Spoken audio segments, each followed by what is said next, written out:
जय मसीह की praise Lord. मैं एक बार पूछना चाहूँगा कि क्या मेरी आवाज़ सब तक पहुँच पा रही है? जी ब्रदर। Okay, thank you. सबसे पहले प्रभु का धन्यवाद करते हैं आज के इस समय के लिए जो परमेश्वर ने हमारे जीवन में दिया और हमें ये मौका दिया कि हम परमेश्वर के उपस्थिति में बैठें और कुछ देर आराधना करें और अभी इस समय है परमेश्वर के पवित्र वचन से सुनने के लिए और अम, मैं प्रदीप सर का भी, पास्टर प्रदीप का भी मैं धन्यवादी हूँ कि उन्होंने ये हमें मौका दिया कि हम अ, उनके इस ऑनलाइन फेलोशिप में हम भी सहभागी हो सकें और प्रभु के वचन को बता सकें। और जैसे कि अभी सिस्टर प्रे कर रहे थे कि हमारे हृदय की भूमि में ये जो वचन है अच्छे से बैठने पाए और यही मैं विनती करना चाहता हूँ कि जब हम परमेश्वर के वचन को सुने तो अपने मन को पूरी तरह से तैयार करें, अपने दिल को हम खोलें ताकि आज का जो वचन परमेश्वर ने मेरे द्वारा हम सबके लिए दिया है, वो हमारे जीवन में आशीषों का कारण बने। तो आज के वचन से मैं शेयर करना चाहता हूँ कि हम वचन से देखेंगे और आज का मैं जो वचन से मैं बताना चाहता हूँ कि the longer we understand the God, the longer we receive blessing. जितना समय जितना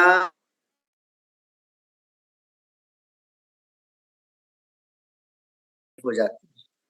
तो इज़राइली के इज़राइलियों के जीवन में हम देखें तो इज़राइली जब मिस्र से निकलने से पहले मिस्र देश में 430 साल गुलामी में रहे और हम सब जानते हैं कि जब अ, इज़राइली लोगों के पास खाना नहीं था तो वहाँ से कुछ लोग इजिप्ट में गए, मिस्र में गए और वहाँ पे जाके जब वो खाने के लिए गए, लेने के लिए गए मदद, तो वहाँ पे रह गए और उसके बाद जैसे-जैसे वो बढ़ते गए, आखिर में वो मिस्र देश के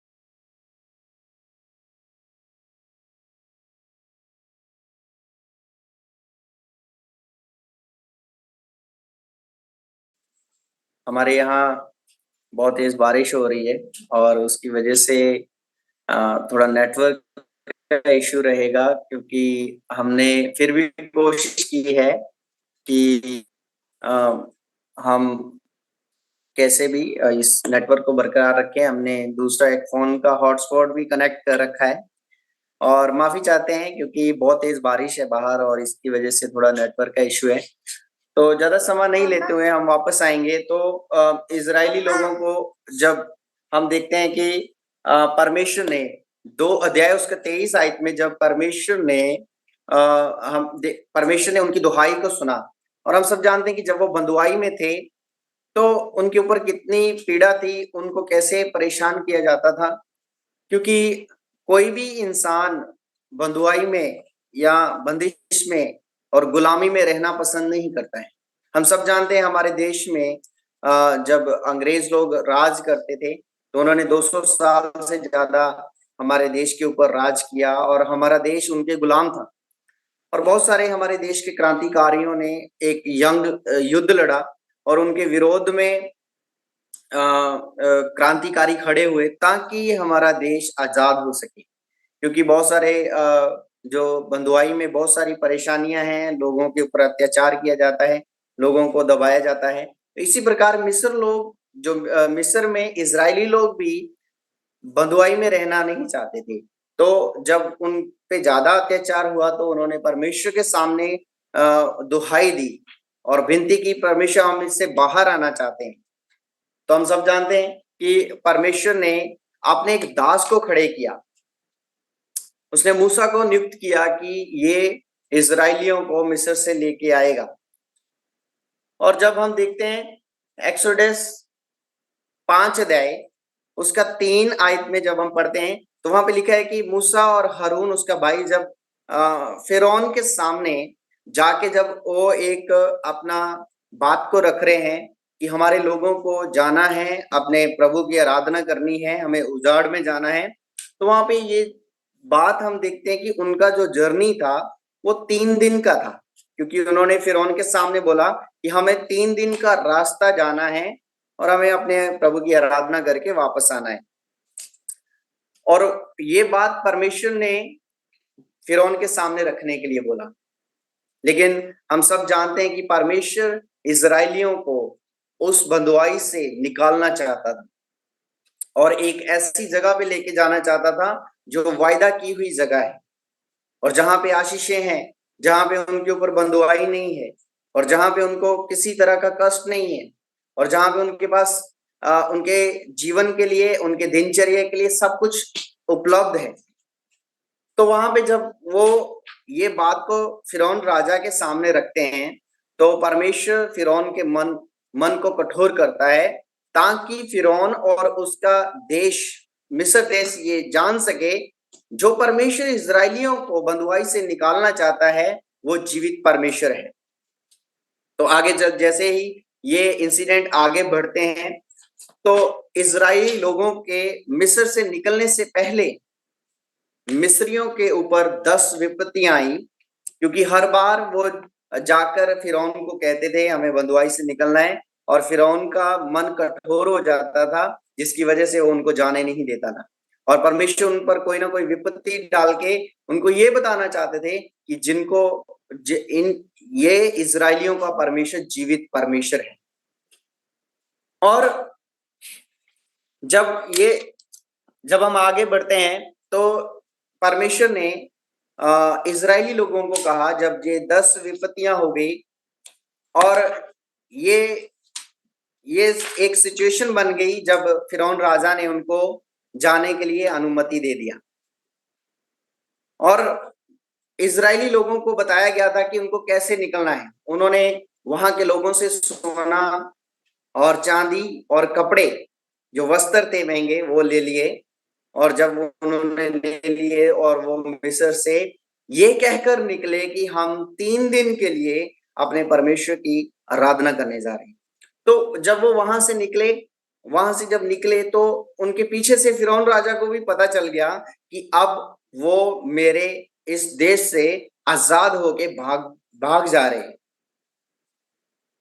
तो यहाँ पे हम एक चीज देखते हैं कि परमेश्वर ने जो वायदा उनको किया था, मैं आप लोगों को एक ऐसी जगह में लेके जाऊंगा जहां पे दूध और शहद की नदियां बहती हैं, जहां पे सारी आशीषें हैं, वो जगह पर पहुंचने के लिए इजरायलियों को 3 दिन का रास्ता तय करना था।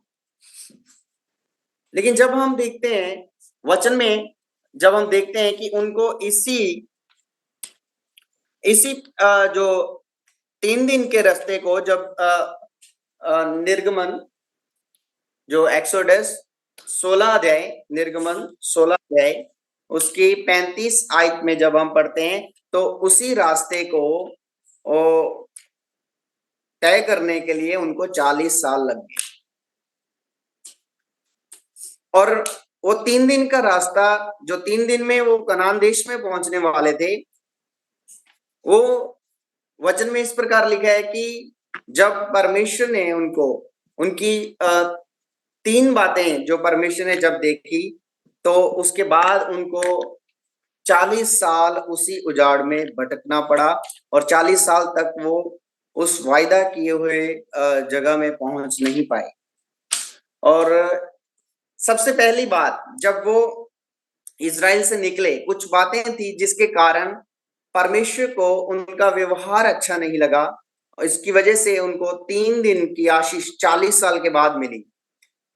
पहला जो पॉइंट है उसमें ये था कि जब वो लाल समुद्र के पास पहुंचे तो हम देखते हैं कि जैसे ही वो मिस्र से निकले, फिरौन राजा ने अपने रथ लिए, सेनापति लिए, अपनी जो सेना के प्रधान थे उनको लिया और उनके साथ इजरायली लोगों का पीछा किया ताकि उनको पकड़े मार दे या वापस ले आए, क्योंकि वो वहां पे मिस्र में ईंट बनाने का काम करते थे, जिससे मिस्र देश को बहुत फायदा हो रहा था और उनको काम करवाया जा रहा था।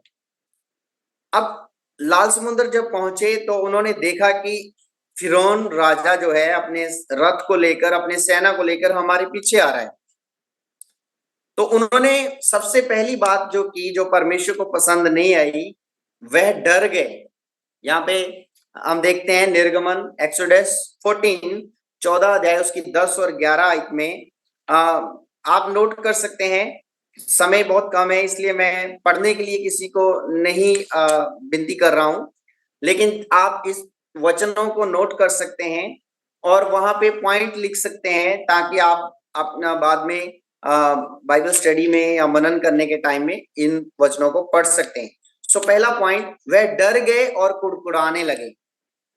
सबसे पहली बात कि वो डर गए। उन्होंने मिस्र में रहते हुए परमेश्वर की उस सामर्थ को जाना था। परमेश्वर ने किस प्रकार से मिस्र के ऊपर 10 विपत्तियां डाली, बीमारियां डाली और इजरायलियों को उन बीमारियों से बचा के रखा।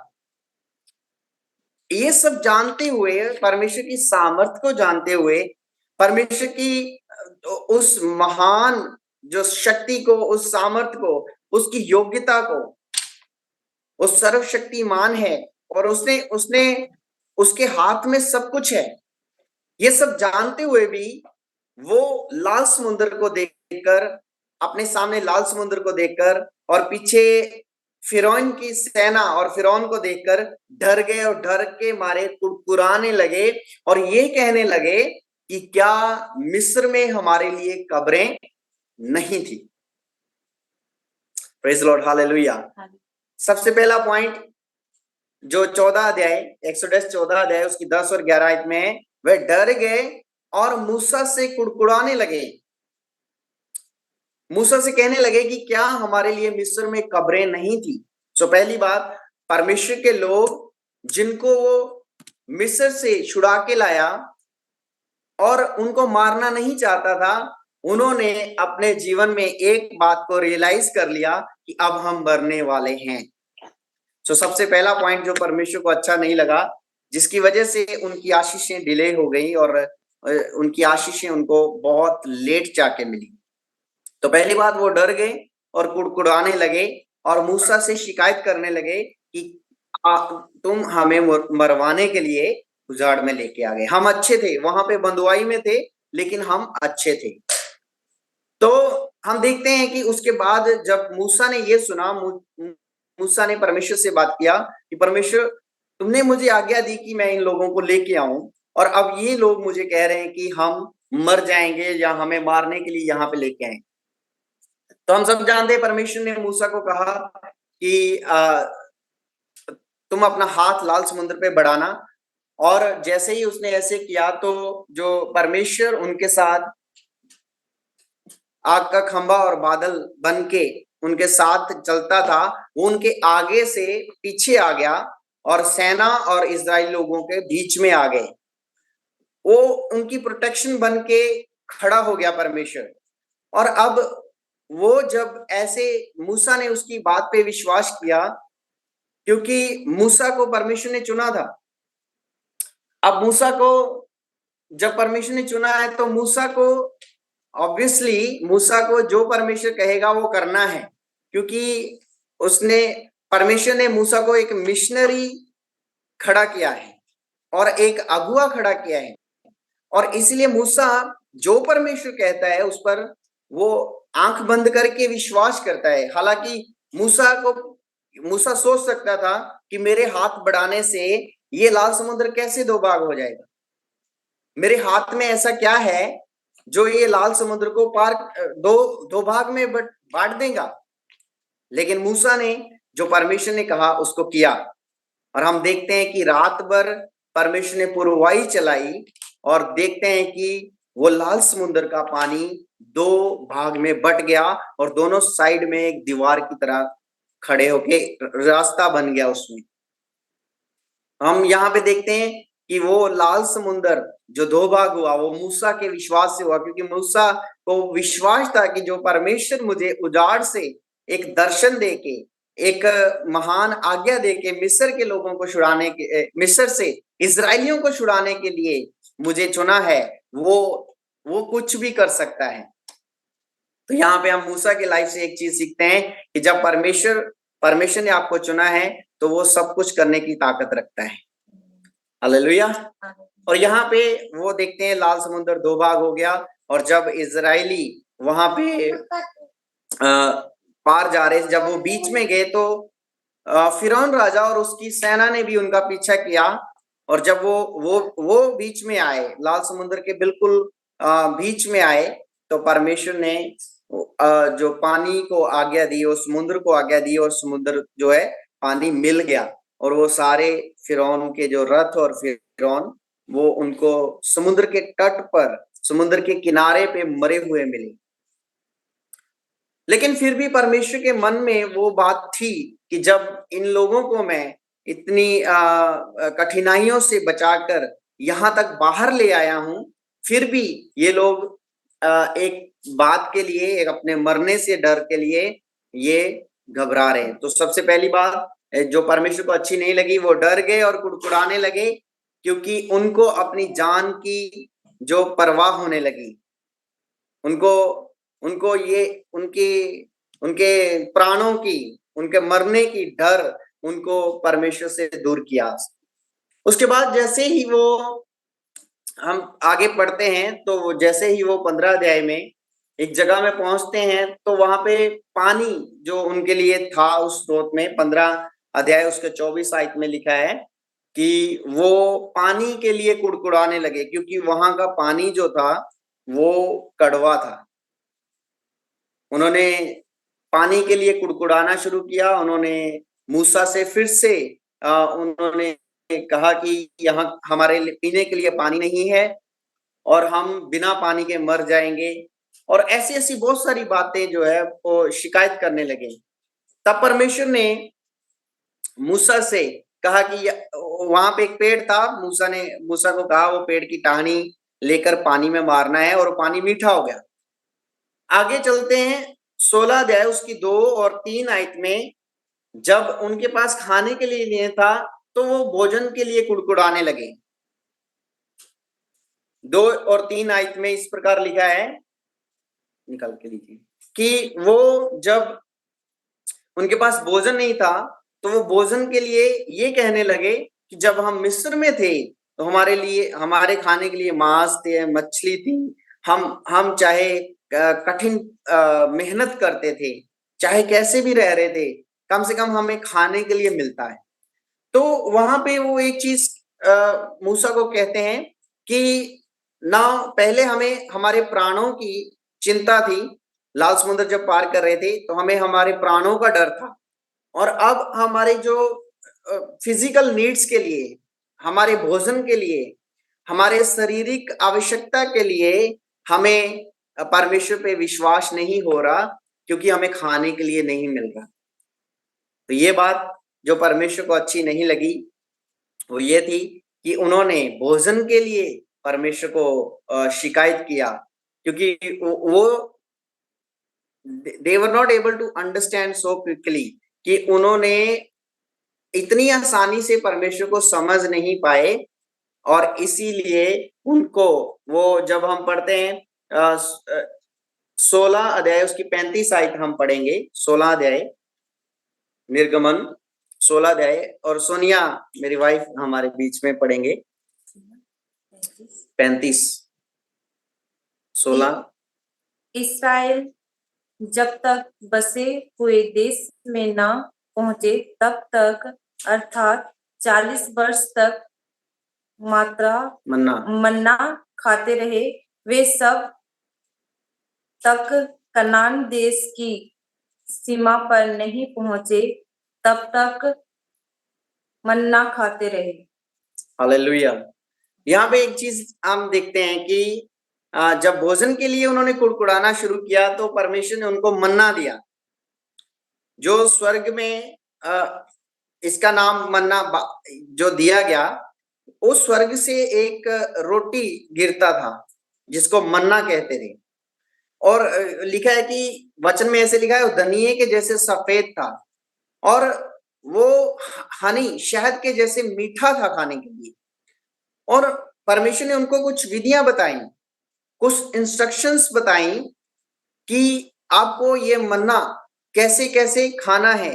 और छठे दिन ऑन द 6th डे ये मन्ना आपके लिए जितना मन्ना गिरेगा उससे दुगना गिराया जाएगा, ताकि आप 7वें दिन विश्राम करें और वो मन्ना को खाएं।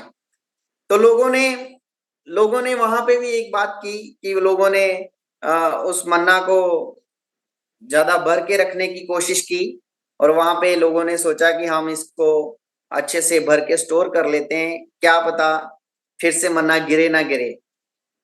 तो यही मानना हो सकता है उनका। लेकिन वचन में इस प्रकार लिखा है कि वो दूसरे दिन उसमें कीड़े डल जाते थे, वो बेकार हो जाता था बिल्कुल। तो तीसरी बात यहाँ पे परमेश्वर को जो बुरी लगी वो ये थी कि they were worrying about their future, their wealth. वो उस मन्ना को सोच रहे थे कि ये हमारे खाने की चीज को हम जमा कर सकते हैं। तो 3 थिंग्स दे डिड, वो 3 चीजें जो उन्होंने की उसके लिए परमेश्वर उनसे नाराज था।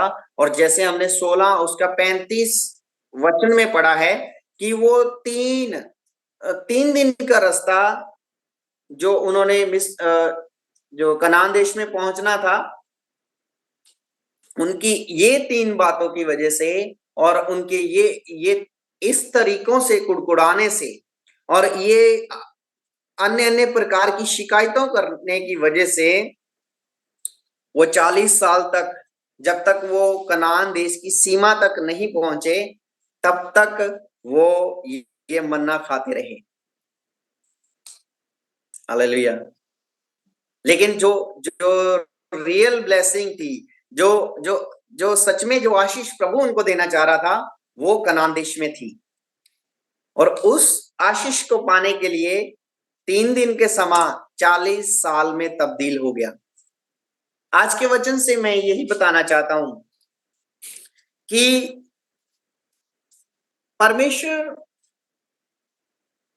परमेश्वर से जब हम कुछ आशीषों की उम्मीद करते हैं और हमारे जीवन में कई बार हम बंधुआई महसूस करते हैं, बहुत तरीके की बंधुआई है। हम देखते हैं कि सबसे पहले हम देखते हैं कि बीमारी का जो बंधुआई है वो इंसान के जीवन में देखने को मिलता है। गरीबी का बंधुआई है जो इंसान के जीवन में देखने को मिलता है। अंधकार, जो सबसे इंपॉर्टेंट, कि आज इंसान अंधकार की बंधुआई में है और उसकी वजह से इंसान आज अंधकार में जी रहा है और बेरोजगारी है, और भी संसार में बहुत तरह की बंधुआई है, और जिससे परमेश्वर इंसान को सारी बंधुआई से और इस कैद से छुड़ाना चाहता है। वो हमें वो आशीषें देना चाहता है जो इजराइलियों को दी और जो इजरायली लोगों के लिए उसने सोचा, क्योंकि परमेश्वर कहता है इजराइल मेरी निज प्रजा है, मेरे अपने लोग हैं। तो परमेश्वर हमें, जो उसके विश्वास करने वाले हैं, हमें कभी भी बंधुआई में देखना नहीं चाहता। आज के वचन से मैं यही कहना चाहता हूं कि जितना समय हम परमेश्वर को समझने में लेंगे, उतना ही समय हमें आशीषें रिसीव करने में लगेगा। जितना जल्दी हम परमेश्वर को समझेंगे, उसकी सामर्थ को समझेंगे, उसकी योजनाओं को हमारे जीवन में समझेंगे, उतनी जल्दी हम परमेश्वर की आशीषों को पालेंगे। और अगर हम 3 दिन और 40 साल को कंपेयर करें तो ये बहुत बड़ा एक डिस्टेंस है। जो जो आशीषें उनको, फॉर एग्जाम्पल, आज आज लगभग आज आज 6 जून है, और 6, 7 और 8 जो जो लैंड पर उन्होंने 8 जून को ही पहुंचना था, उसके लिए उनको 2063 का वेट करना पड़े। आज हम 2023 साल में जा रहे हैं, तो 2063 का समय में जाके वो चीजें, वो देश में पहुंचे, जहां वो जगह में पहुंचे, तो आप इस चीज को कंपेयर कर सकते हैं कि उनकी आशीष कितनी पास पड़ी थी उनके। लेकिन उनके कुछ शिकायतों की वजह से, उनके जीवन के चाल चलन की वजह से, उनकी कुछ प्रॉब्लम्स, उनके अपने ही कुछ जो जीवन को लेकर उनकी अपनी खुद की भावनाओं की वजह से, उनको अपनी आशीष को जो एक कदम आगे बढ़ी थी, उसको लेने के लिए उनको 40 साल लग गए। उनको जाना जस्ट उस दीवार के पार था, लेकिन वो उसी दीवार के इस तरफ जो है वो भटकते रहे। फॉर एग्जाम्पल, वचन में लिखा है कि जब वो आगे गए तो यहोशुआ की पुस्तक 6 अध्याय उसकी 20 आयत में लिखा है कि जब वो जरीहो की दीवार के पास पहुंचे, तो वो उनका उस देश में एंटर करने का सबसे पहला इंसिडेंट है। तो वहां पे जो मेन इंसिडेंट है, तो वहां पे जरीहो के दीवार, जब वो डर गए कि इजरायली लोग आते हैं, तो उन्होंने सारे दरवाजे बंद कर दिए। और इस जरीहो की दीवार बहुत लंबी उनके सामने है, कोई भी उसके अंदर नहीं जा सकता। तो परमेश्वर ने उनको एक इंस्ट्रक्शन दी कि तुम लोग 7 दिन तक मेरी आराधना करोगे, और 7वें दिन जब सुबह जाजकों को एक आज्ञा दी कि वो जय जयकार करते हुए और जयकारे लगाते हुए इजरायली लोगों के साथ उस जरीहो की दीवार के 7 चक्कर लगाएंगे, 7 उसके घेरे लगाएंगे, और उसके बाद वो दीवार गिर जाएगी।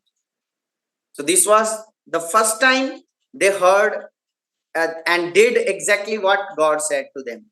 ये पहला इंसिडेंट था जब पूरे इजराइल के झुंड ने एक साथ मिलके जो परमेश्वर ने उनको कहा वही उन्होंने किया। उन्होंने जैसे जैसे परमेश्वर ने उनको इंस्ट्रक्शंस दी थी, वैसे वैसे ही उन्होंने किया। उसी दिन जब वो उन्होंने 7 उसके चक्कर लगाए, तो हम वचन में इस प्रकार पढ़ते हैं कि वो जो जरीहो की दीवार वो गिर गई, और वो लोग जरीहो में एंटर कर गए, और वहां से उन्होंने जो अलग अलग राज्यों को जीतना शुरू किया।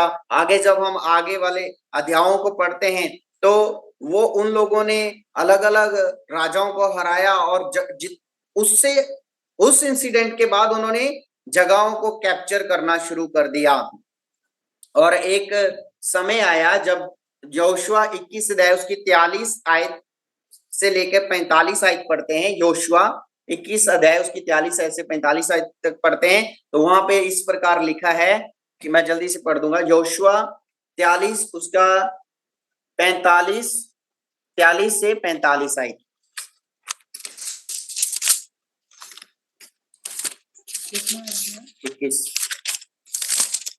तो यहाँ पे इस प्रकार लिखा है, इस प्रकार यहोवा ने इजरायलियों को वह सारा देश दिया जिसे उसने उनके पूर्वजों से शपथ खाकर देने को कहा था, और वे उसके अधिकारी होकर उसमें बस गए। और यहोवा ने उन सब बातों के अनुसार जो उसने उनके पूर्वजों से शपथ खाकर कही थी, उन्हें चारों ओर से विश्राम दिया, और उनके शत्रुओं में से कोई भी उनके सामने टिक ना सका। यहोवा ने उन सबों को उनके वश में कर दिया। जितनी भलाई की बातें यहोवा ने इजराइल के घराने से कही थी, उनमें से कोई भी बात ना छूटी, सब की सब पूरी हुई।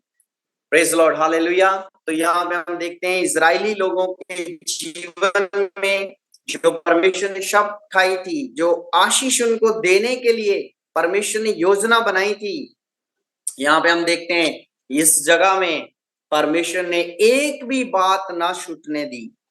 जो जो आशीषें, जो जो जगहें, जो जो राज्य, जो जो देश परमेश्वर ने, जो पूरा देश परमेश्वर ने उनको देने का वादा किया था, वो परमेश्वर ने पूरा किया। शुरुआत कहां से? जब से उन्होंने परमेश्वर की आज्ञाओं को एग्जैक्ट एज इट इज करना शुरू किया। जैसे ही उन्होंने परमेश्वर की इंस्ट्रक्शंस को, शिक्षाओं को और विधियों को जैसे ही उन परमेश्वर के अनुसार माना, उनके सक्सेस शुरू हो गया, उनकी सफलता शुरू हो गई। सो ये बात से मैं एक चीज कहना चाहता हूं, जो हमारे जीवन में हमारी आशीषें हमसे एक कदम आगे होती हैं। पहला जो मैं इस वचन से हम सबके लिए कहना चाहता हूं कि हमारी आशीषें हमेशा हमसे एक कदम आगे होती हैं, और वो हमारा कदम है परमेश्वर की आज्ञाओं को मानना। जब हम परमेश्वर की आज्ञाओं को मानना शुरू करते हैं, तो कितने भी सालों से किसी चीज के बंधन हो, कितने भी सालों से किसी चीज के लिए हम प्रार्थना कर रहे हो, परमेश्वर तुरंत करना शुरू कर देता है। Praise Lord, hallelujah. और दूसरा बात, हमें परमेश्वर की आज्ञाओं को मानना है। ये अगर हम परमेश्वर की आशीषों को पाना चाहते हैं, तो परमेश्वर की आज्ञाओं को मानना है।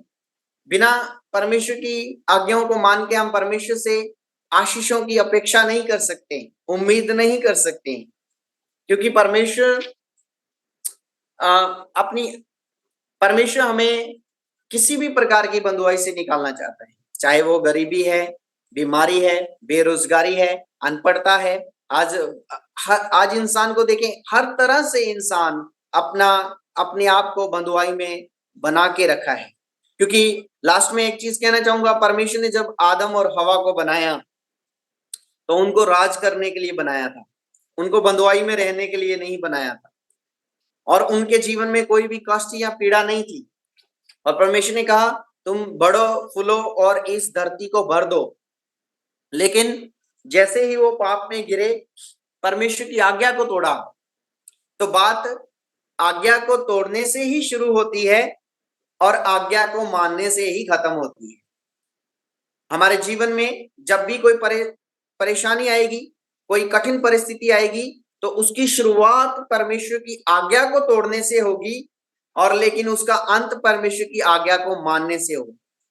तो जब आदम और हवा ने जब उस आज्ञा को तोड़ा, तो उनके जीवन में जो है वो परेशानी आ गई, और उनके कष्ट बढ़ गए, उनकी मेहनत बढ़ गई, वो खून पसीना उनको करना पड़ा, और बहुत सारी और भी कठिनाइयां उनके जीवन में आई। सबसे बड़ी बात, वो परमेश्वर के रिलेशनशिप से, परमेश्वर की संगति से दूर हो गए।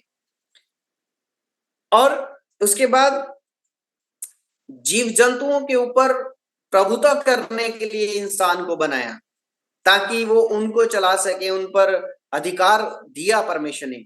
और आज हमारे जीवन में अगर हम हमारी रियल सिचुएशन में देखें, तो पशु पक्षी जो है वो किसी भी चिंता के बिना घूमते हैं, उड़ते हैं, खुले आसमान में उड़ते हैं। उनके माइंड में कोई भी फ्यूचर को लेकर टेंशन नहीं है, और उनके माइंड में कोई घर को लेकर टेंशन नहीं है, उनके माइंड में कोई कपड़ों को लेकर टेंशन नहीं है।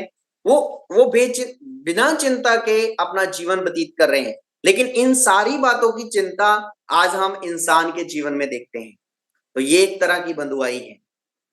परमेश्वर हमारे माइंडसेट को चेंज करना चाहता है, और परमेश्वर चाहता है हम इस बंधुआई से बाहर आए, और हम जाने कि वो परमेश्वर जो अपने लोगों को इजराइल की बंधुआई से छुड़ा के लाया, आज वो हमें इस बंधुआई से, इस संसार की बातों से, इस संसार की परेशानियों से आजाद करना चाहता है।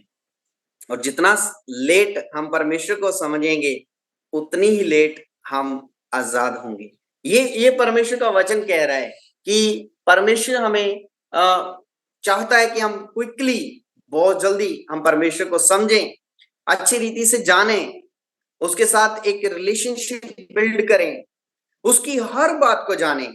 आज हम देखते हैं इस संसार में, हम देखते हैं जो हमारे रिलेशन में हमसे सबसे क्लोज है, उसकी हर एक मूवमेंट को हम अच्छे से समझते हैं, उसकी आंखों को हम पढ़ लेते हैं, उसके हैंड एक्शन से हम पता कर लेते हैं कि ये क्या कहने चाह रहे हैं। क्या परमेश्वर से हमारा गहरा रिश्ता नहीं है? क्या परमेश्वर से हमारा नाता, डीप रिलेशनशिप नहीं है? जो हम उसकी हर एक योजना को समझें, उसकी हर एक मूवमेंट को हम समझें, परमेश्वर हमारे जीवन में क्या कह रहा है, वो क्या करना चाहता है। हमें ये वचनों को अपने जीवन में लेना है कि हमें जितना जल्दी हो सके परमेश्वर को अच्छे से जानना है। Understanding God will lead us to receive the blessings. परमेश्वर को जानना, परमेश्वर को समझना हमें आशीषों की ओर लेके जाएगा। और जितना हम परमेश्वर से जो जो जितना हम परमेश्वर के बारे में जानेंगे, उतना हम परमेश्वर के क्लोज आएंगे, नजदीक आएंगे। और हमें अपनी आशीष को लेने के लिए, हमारी बंधुआई से निकलने के लिए हमें इजराइलियों की तरह 40 साल नहीं लगेंगे। ये एक कदम लेना है, परमेश्वर को आज्ञाओं को मानना शुरू करना है, उसको जानना शुरू करना है। और फिर स्टेप बाय स्टेप एक कदम हमने लेना है, आगे परमेश्वर स्टेप बाय स्टेप हमें वो आशीषें और वो हर एक बंधुआई से आजाद करता जाएगा। और एक दिन हमें भी परमेश्वर जो हमारे जीवन में करना चाहता है वो करेगा। आमेन। क्योंकि इजराइलियों को परमेश्वर ने जो जो कहा उसमें से एक भी बात की कमी नहीं रही। जितनी बातें परमेश्वर ने कही, जितनी भलाई की बातें यहोवा ने इजराइल के घराने से कही थी, उनमें से कोई एक भी बात नहीं छूटी उनसे। तो आज परमेश्वर ने हमारे जीवन में जो आशीषें रखी हैं, और मैं इस वचन से ये कहना चाहता हूं, कोई भी आशीष हमारे जीवन से छूट ना पाए। हमें जितनी आशीषें परमेश्वर देना चाहता है, हम सारी आशीषें रिसीव करें और हम परमेश्वर के वचनों को माने, उसकी बातों को माने और उसको जाने और अपने जीवन में सारी आशीषों को पाएं। और जब हम अपनी आशीषों को रिसीव करें, तो हम जब परमेश्वर की गवाही को दूसरे लोगों को बताएं, तो बहुत सारे लोगों के लिए हम आशीष का कारण बने। ना केवल हम, बल्कि और भी लोग हमारे द्वारा परमेश्वर की आशीषों का कारण रिसीव करने का हम कारण बन सके। सो इस वचन के द्वारा मैं हम सबसे और जितने भी जन ऑनलाइन हमें सुन रहे थे और हमारे साथ बने रहे, मैं यही कहना चाहता हूं कि हम परमेश्वर को जानें। The quick we understand the God, the quick we receive the blessings. So परमेश्वर इन वचनों के द्वारा हम सबको बहुत सारी आशीष और बरकत दे। सबको जय मसीह की। एक बार फिर से प्रभु का धन्यवाद करते हैं इस इंटरनेट कनेक्टिविटी के लिए, क्योंकि मौसम काफी खराब है आज हमारे एरिया में, लेकिन प्रभु का धन्यवाद करते हैं कि ज्यादा प्रॉब्लम नहीं हुआ। और मैं उम्मीद करता हूं कि सब तक अच्छे से आवाज पहुंच रही थी, और इसके लिए प्रभु का धन्यवाद करते हैं। और जो जो भी वचन हमने सुना है, उम्मीद करते हैं कि हम हमारे जीवन में कुछ ना कुछ बढ़ोतरी को लेकर आएगा। सबको जय मसीह की। Praise the Lord everyone.